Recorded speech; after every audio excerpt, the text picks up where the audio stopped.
Salve, salve, alunos do terceiro ano, CAUNI, tópicos especiais em matemática, geometria plana. Esta é a terceira aula em que estamos explorando os exercícios da lista 4, que falam do Teorema de Tales, Teorema da bissetriz e semelhança de triângulos. É uma lista essencial para você que vai fazer a prova A8. E também nesse trabalho de revisão da geometria plana nos mais diversos vestibulares, principalmente semelhança de triângulos. Eu sou o professor Claude Wagner e eu vou conduzir esse trabalho. E eu conto com a presença, com a participação lá no chat, lá nos fóruns de todos vocês. Então eu digo, preste atenção e me acompanhe. Então iniciamos esta aula com o exercício número 9, uma questão do Enem. A rampa de um hospital tem na sua parte mais elevada uma altura de 2,2 metros.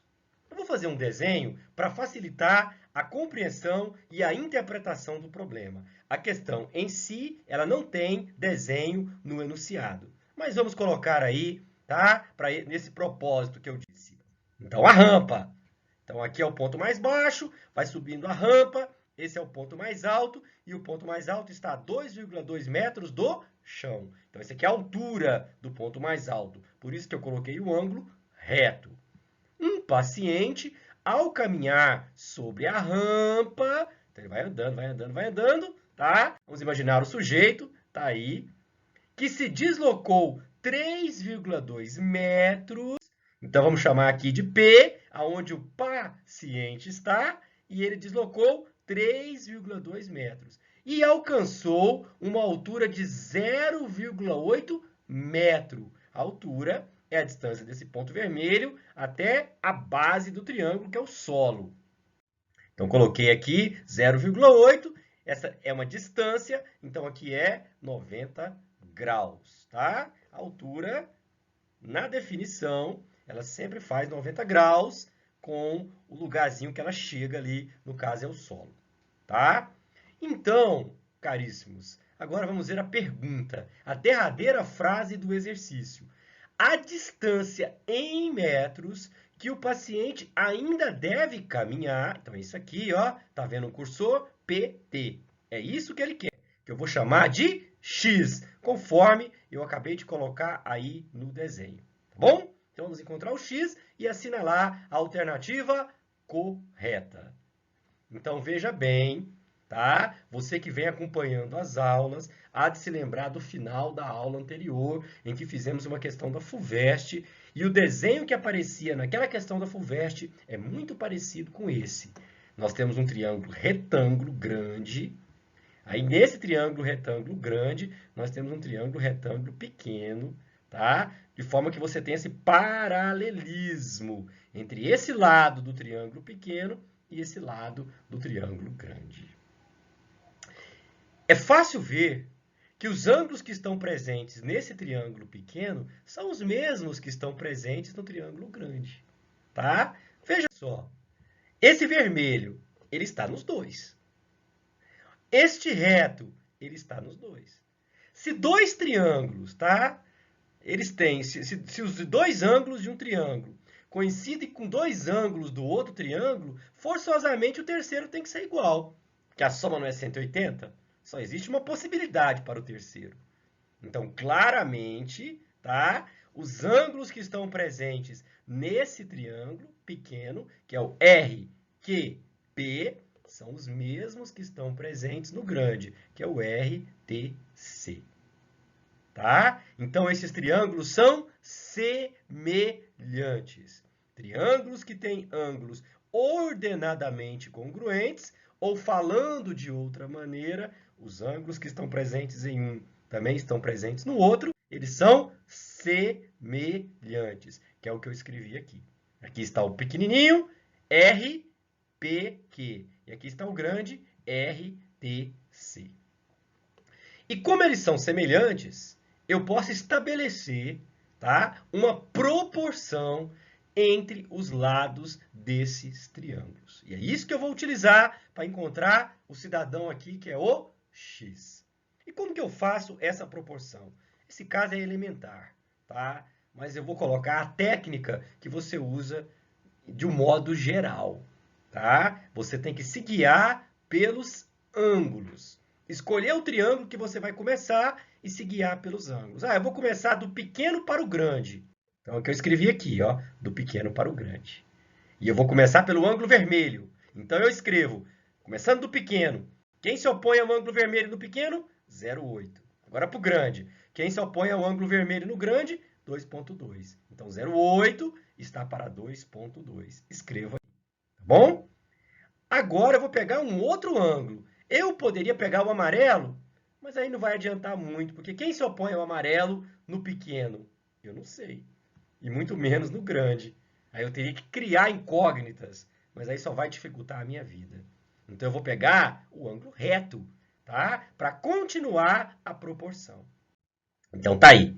Quem é que se opõe ao ângulo reto no pequeno? Lembre-se que estou fazendo do pequeno para o grande.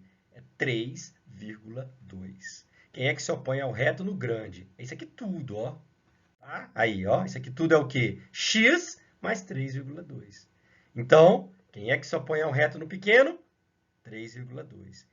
Está para quem é que se opõe ao reto no grande? X mais 3,2. É o que eu vou escrever agora, tá? Então, está estabelecida a proporção.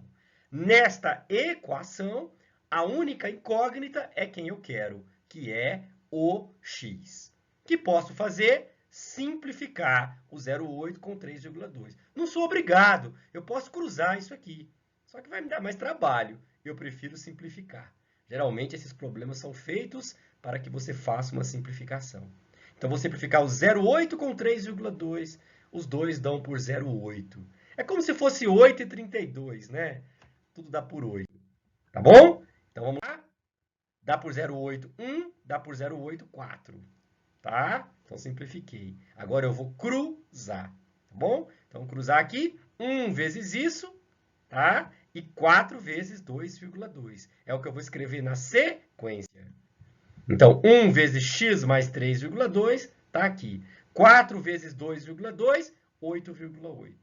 E agora, momentos finais, é só passar o 3,2 para o lado de lá. E aí vai dar 5,6, que é 8,8 menos 3,2, 5,6. Eu vou em busca da alternativa correta, letra D, tá? Esse problema, ele é bem fácil. É um caso trivial de semelhança de triângulos. E é parecido com aquele que eu fiz na aula anterior, tá? Esse é um clássico e é sempre bom conhecer os clássicos. Vamos para frente? Me acompanhe.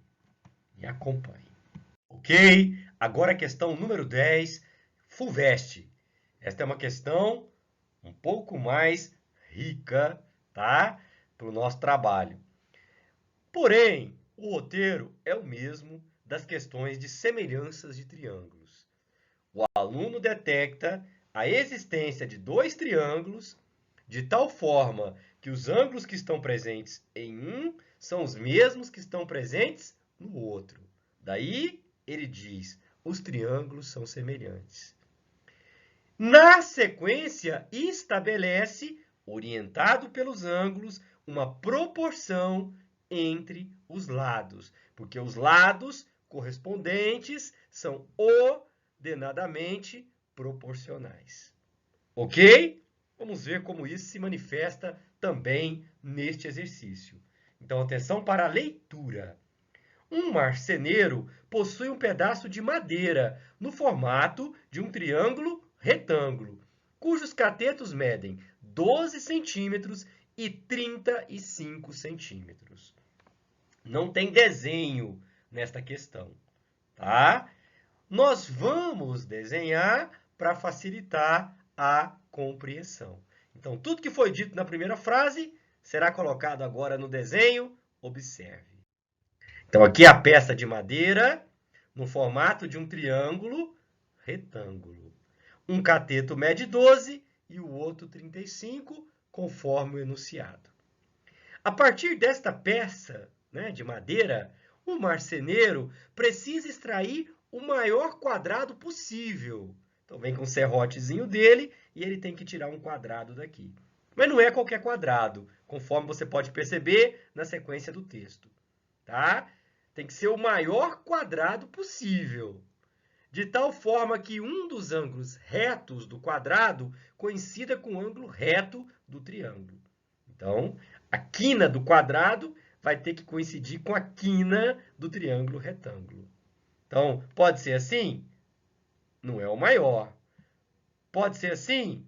Não é o maior. O maior é esse que eu vou desenhar agora. Tá? Esse é o maior quadrado possível que eu posso extrair dessa peça de madeira, de forma que a quina do quadrado, uma quina do quadrado coincida com a quina do triângulo retângulo. Ok? Então, esse que é o charme desse exercício, tá? Ele exige esta interpretação. Agora, vamos para a derradeira frase.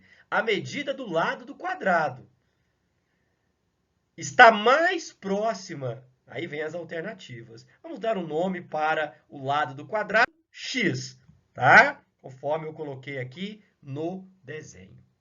Então, tudo que estava nas palavras, né? Todas as informações das palavras, do enunciado, eu trouxe para o desenho.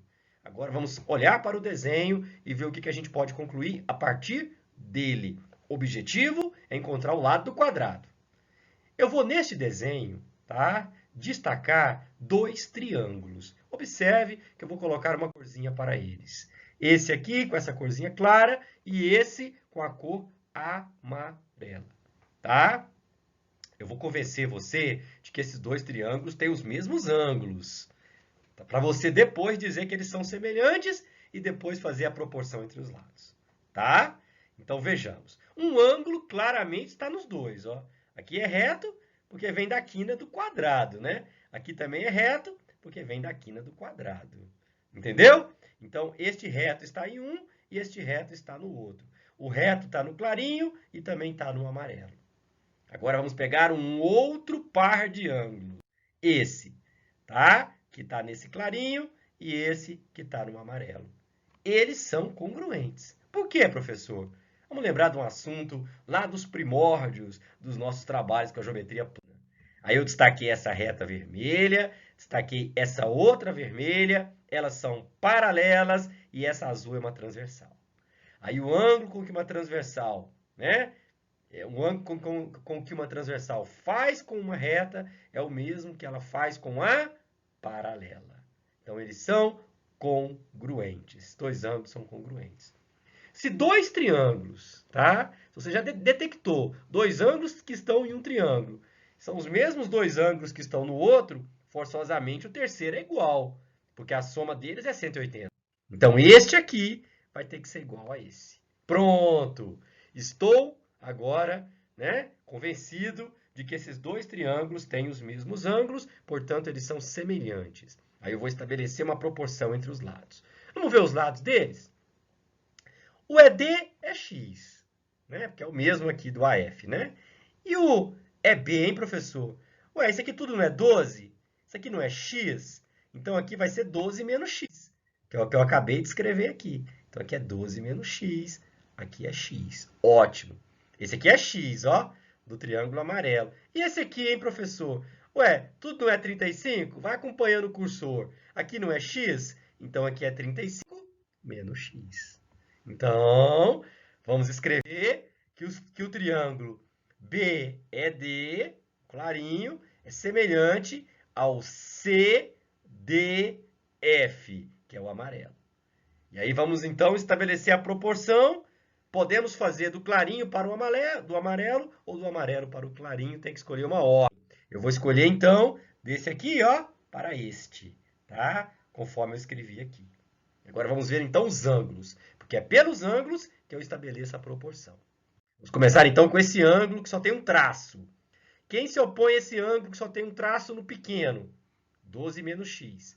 Está para o lado que se opõe ao mesmo ângulo no outro, que é esse aqui que é x. Então, escreve aí, 12 menos x está para x. Acabei de escrever. Agora, vamos pegar um outro ângulo. Vou pegar o de 2 traços. Está aqui. Quem é que se opõe ao ângulo de 2 traços nesse triângulo clarinho? É esse aqui, que é o x. Quem é que se opõe a este mesmo ângulo no outro triângulo? 35 menos x. Então, x está para 35 menos x, é o que eu vou escrever ali para fazer a proporção, tá? Então, tá aí. Guiado pelos ângulos, eu escrevi a proporção. Agora, vamos desenvolver isso aí, porque é uma equação onde a única incógnita é o x. Então, vamos fazer aqui o famoso cruzado. X vezes x e depois isso vezes isso. Tá bom? Então, tá aí. Então, x vezes x, esse é o mais fácil, x ao quadrado. 12 menos x vezes 35 menos x, eu, por enquanto, só indiquei. Tá? E vou fazer aqui o chuveirinho.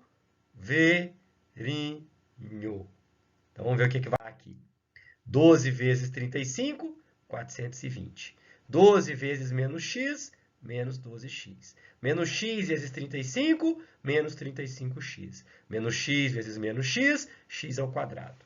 Aí o aluno pode pensar, uma equação do segundo grau. Mas não é, porque o x ao quadrado que aparece de cá, também aparece de lá. Então, em ambos os lados, você pode cancelar. Tá? Então, virou aí uma equaçãozinha do primeiro grau. Eu vou passar esse menos 12x com esse menos 35x, vai dar menos 47x. Vou passar para o lado, 47x. E do lado de cá, 420 é o que vai sobrar. Momentos finais, é só passar o 47 dividindo. Então, assim, x é 420 por 47. O resultado desse exercício não é exato, que ele fala assim, ó, a medida do lado do quadrado desejado pelo marceneiro está mais próximo de, tá? Vamos dividir isso aqui. Aqui o aluno tem que fazer a divisão, encontrar 8,9, tá? Ou 8,93, que é o resultado aí aproximado, e o que está mais próximo aqui de todos que estão escritos é o 9. Então, por isso que o aluno vai marcar a letra C.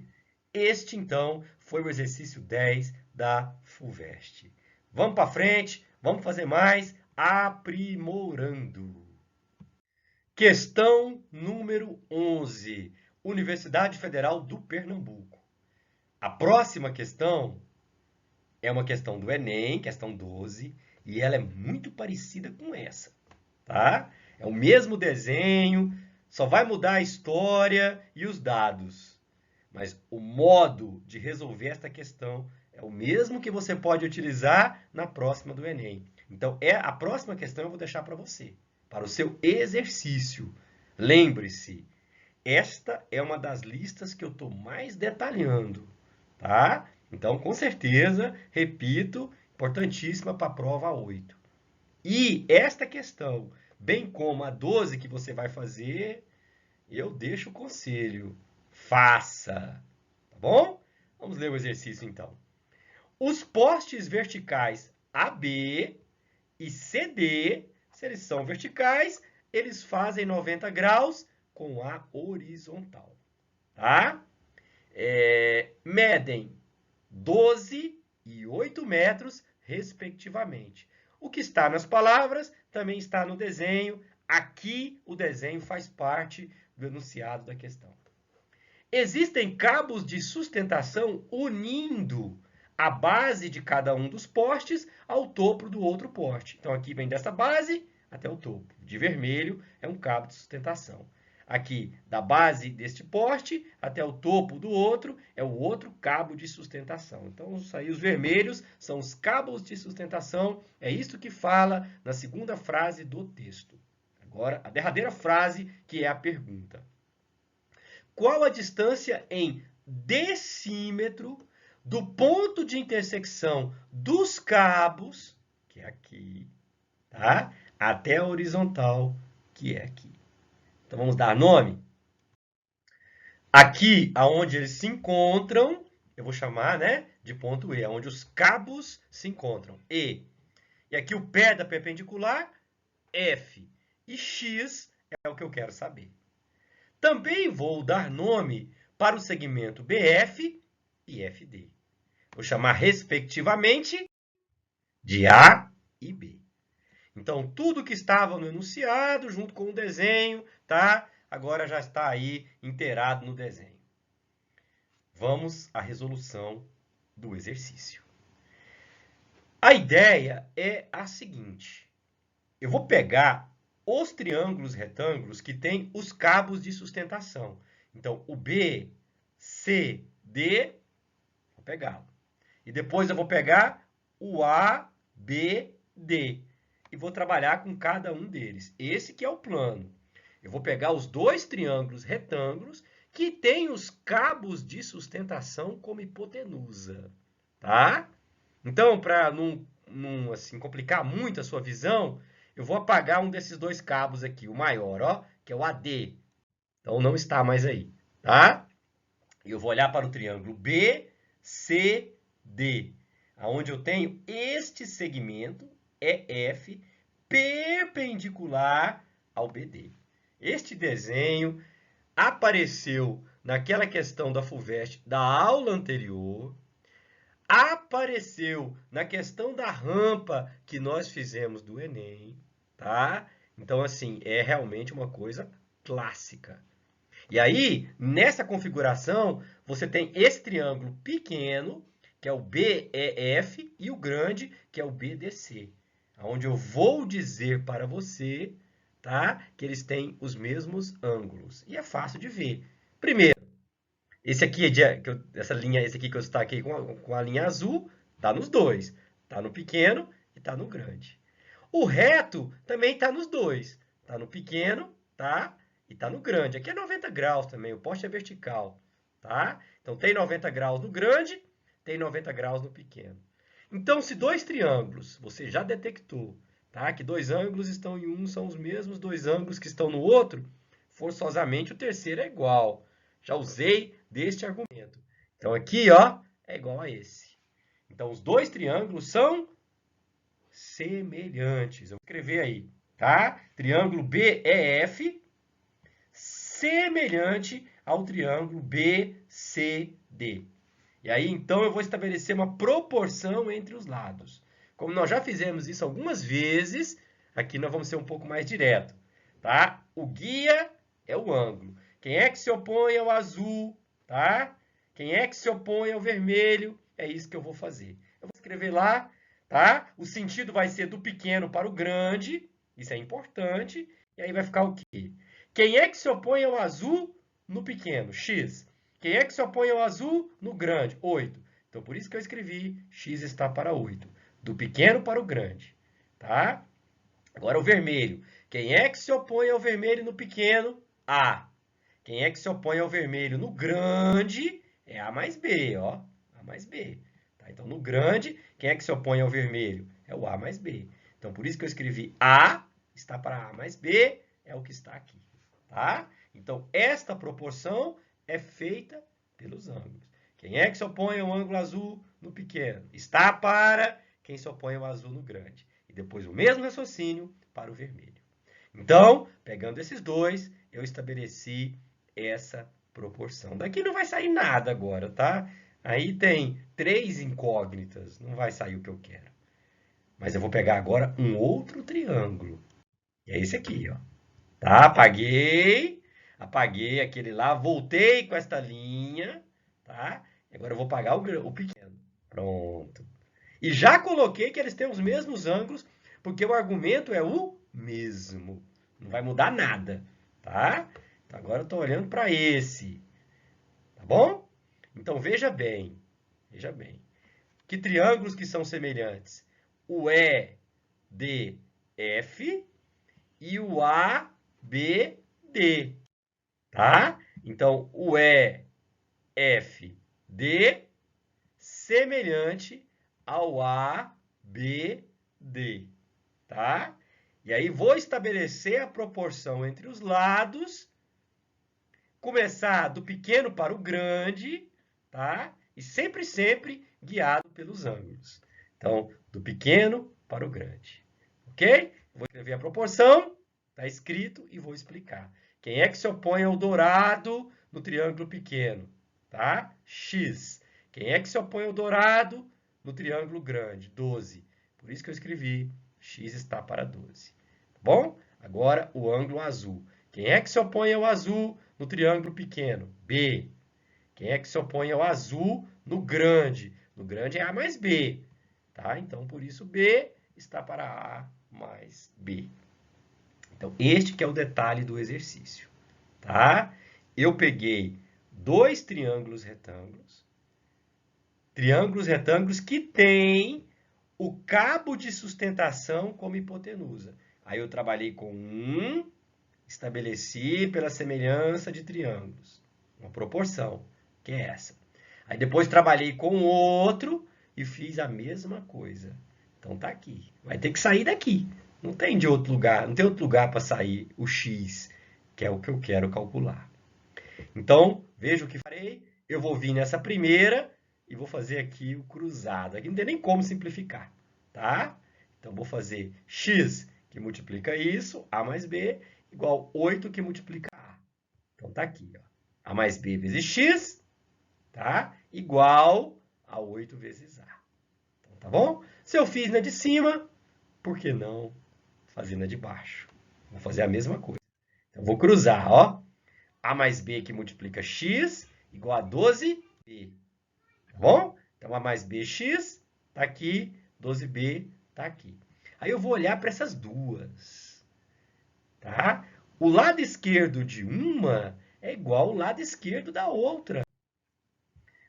Então, o lado direito de uma também vai ter que ser igual ao lado direito da outra. Não há outro caminho. Então, 8A vai ter que ser igual a 12B. Aí eu vou escrever isso aqui embaixo, ó. Acompanhe, tá? Tem que ser igual. Taquei, tá escrito. Ok? Então, isso aqui, ó. 8A igual a 12B. Aí passo 8 dividindo 12B sobre 8. Eu posso simplificar, tá? O 12 e o 8, ambos por 4. Aqui fica 3, aqui fica 2. Então, A é 3b sobre 2. Eu posso escrever 3b sobre 2. Mas 3 sobre 2 é 1,5. É um decimal exato. É o que eu vou fazer aqui, tá? Então, A é 1,5b. Tá bom? Professor, e o que eu faço com isso, hein? Lembre-se que você quer encontrar o x. Não se esqueça disso, tá? Você quer encontrar o x. Então, eu posso pegar este A e substituir ou nessa equação de cima ou nessa equação de baixo. Fica a meu critério, tá? Eu vou jogar nessa de baixo, que está mais pertinho, né? Então, é o que eu farei aqui, ó. Acompanhe. Tá bom? Escolhi a de baixo, aí eu vou pegar esse A e vou jogar aqui, ó. Mas eu não estou com muito espaço para fazer isso. Então, vamos apagar este desenho, que eu não preciso mais dele, e passar todo esse complexo de informação lá para o canto. Então, num passe de mágica, isso acontecerá. Aí está. Tá? Então, eu vou pegar este A, que é 1,5b, e jogar aqui. Ok? Na esperança de encontrar o x. Então, vejamos. Aqui vai ficar 1,5b mais b. Tá aqui. Que multiplica x, o resto mantém, ó. Tá? Então, só peguei o A e joguei aqui. Por isso que ficou assim. 1,5b mais b é 2,5b. Então, 2,5b, que multiplica x, igual a 12b. Aí aconteceu uma coisa bem interessante. Do lado esquerdo tem um b multiplicando e do lado direito um b multiplicando. Como b é diferente de zero, eu posso simplificar. Aí ficou 2,5x igual a 12. Que maravilha! Só tem o x, que é o que eu quero. Aí eu passo 2,5 dividindo, vai ficar 12 dividido por 2,5. E aí eu vou simplificar, tá? Eu posso fazer isso, mas aí apareceu um decimal, eu vou mostrar um jeito bom de fazer ali no canto, ó. 12 por 2,5, como tem um decimal embaixo, eu posso multiplicar por 10 em cima e embaixo, tá? Então, estou só mostrando uma maneira de fazer essa conta aqui. Você faz do jeito que você achar melhor. Estou mostrando uma alternativa. Então, 12 por 2,5, multiplica em cima por 10 e embaixo por 10. Porque aí, embaixo fica 25. Aí eu sumo com a vírgula. Então, se eu multiplico por 10 embaixo, eu sumo com a vírgula. Mas se fiz embaixo, tem que fazer em cima. Aí ficou 120 por 25. Eu posso simplificar, tá? Posso simplificar isso aqui por 5, aí fica 24 sobre 5. A resposta podia ser assim, tá? Quando você coloca como razão de inteiros e que não tem como reduzir, essa seria a resposta. Mas aqui não é bem como está no gabarito, tá? Eu vou dividir o 24 pelo 5. E eu vou encontrar 4,8. X é 4,8 metros. Porque tudo que eu coloquei aqui, ó, lá dos postes, está em metros. Mas esta ainda não é a resposta do gabarito. Porque ele pede em decímetro. Aí tem que multiplicar por 10. Aí tem que lembrar aquela coisa da escala, né? Passar para metro, para decímetro, tem que multiplicar por 10. Aí fica 48 decímetros. Esta é a resposta correta. Destaque na resposta. Tá bom? Então aí o exercício 11 e vamos ver o que ainda podemos fazer. Resolvemos assim, tá? Quase a totalidade da lista número 4. Vamos caminhar para o próximo assunto que tem uma ligação com esse assunto que nós concluímos a lista 4, que é semelhança de triângulos. Falaremos daqui para frente das relações métricas no triângulo retângulo. O triângulo retângulo já foi abordado em algumas questões aqui nas nossas aulas, mas agora as relações de medidas, que é o que quer dizer a palavra métrica, vão aparecer, tá? Como protagonista no estudo do triângulo retângulo. E aí, algumas vezes, um nome de um personagem da história da matemática, esse nome será dito em praticamente todos os exercícios, que é Pitágoras. Aqui está o glorioso Pitágoras, nesta representação, e aqui, sobre o chão, tá? Esse desenho que é uma das maneiras de você interpretar o teorema de Pitágoras. Em algum momento eu irei falar disso. E aqui ao redor dele, os seus discípulos. Tá? Então, esta parte da matéria, ela vai tratar também do teorema de Pitágoras, assunto da mais alta relevância na geometria plana.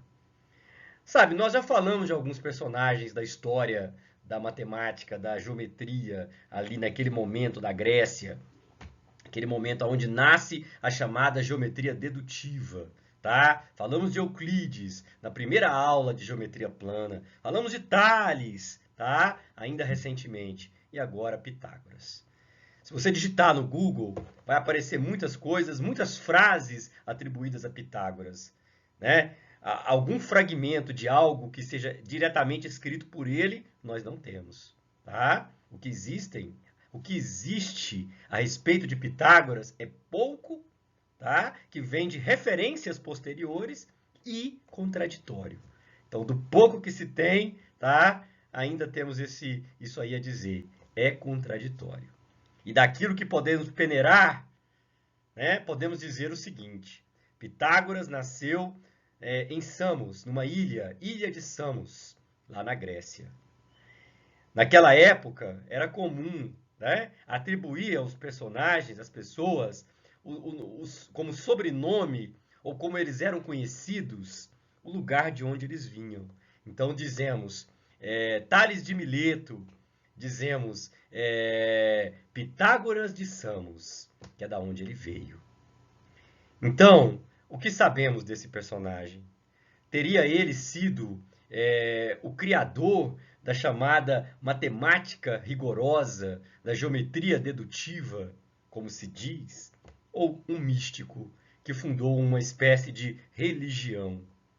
Porque, meus amigos, Pitágoras, ele esteve no Egito, ele esteve na Babilônia, que eram civilizações onde o conhecimento matemático era bem avançado. Ali sabia-se como muitas coisas funcionavam, mas por que é um conhecimento posterior, que veio principalmente com a obra Os Elementos de Euclides. E aí, Pitágoras, na cidade de Crotônia, ele teria fundado uma sociedade filosófica e religiosa, que teve grande influência política na chamada Magna Grécia. Tá? Eram os pitagóricos. E nessa sociedade havia uma hierarquia dos seus discípulos. Haviam aqueles que eram apenas ouvintes. Eles só tinham o direito de memorizar, não podia falar. E num grau mais alto apareciam os matematikoi. Aí é a origem da palavra matemática, que quer dizer matematikoi, matemáticos, os aprendizes, que eram os mais avançados na sociedade pitagórica. Eles podiam falar e se expressar. E a eles era dado por Pitágoras, assim se conta, os ensinos mais graduados. E Pitágoras, a filosofia de Pitágoras consistia no seguinte: tudo é número, tá? Ele observou, né, que as harmonias musicais podiam ser expressas mediante números. Então, este personagem estará no cerne das nossas aulas.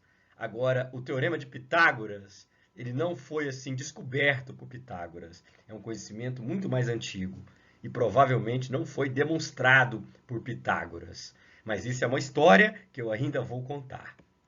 Tá? Eu concluo esta aula com esta paisagem, tá? Com este quadro, aonde este senhor aqui, apreciando e celebrando a aurora. Os pitagóricos celebram a aurora. Aqui Pitágoras, aqui os seus discípulos, neste momento de contemplação. Tá bom? Com essa imagem, concluo esta aula de hoje. Na aula que vem, nós vamos aprofundar, nós vamos entrar nesse assunto que são as relações métricas do triângulo retângulo. E o nome de Pitágoras será dito várias e várias vezes. Grato a todos e até a próxima!